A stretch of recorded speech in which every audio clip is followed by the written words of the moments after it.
सुल्तानपुर जिले के कुड़वार ब्लॉक अंतर्गत ग्राम सभा सौगौली में पंडित श्रवण कुमार पांडे के यहाँ चल रही श्रीमद् भागवत कथा के दौरान आज भगवान श्री कृष्ण जन्मोत्सव बड़ी धूमधाम से मनाया गया। कथा व्यास के मुखरविंद से भगवान श्री कृष्ण के जन्मलीला और चरित्र चित्रण का वर्णन होते ही पंडाल जय श्री कृष्ण के जयघोष से गूंज उठा। इसके उपरांत जय श्री कृष्ण जन्माष्टमी की झांकी प्रस्तुत की गई, जिसमें नन्हे मुन्ने कलाकारों ने अपने अभिनय से गोकुल धाम का अद्भुत दृश्य साकार कर दिया। अमर सृष्टि न्यूज से राजेश बाबा की खास रिपोर्ट। परमात्मा का प्राकट्य होने जा रहा है और परमात्मा का पहला स्वरूप देखना, परमात्मा आवे तो कैसे लगे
राजा जी खजनवा देगा, रानी जी कहनवा देगा, राजा जी खजनवा देगा, रानी जी कहनवा देगा।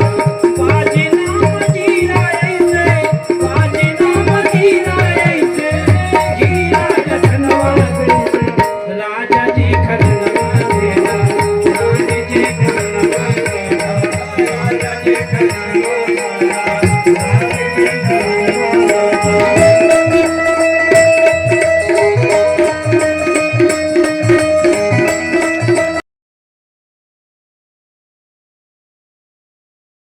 धनिया है ये रखा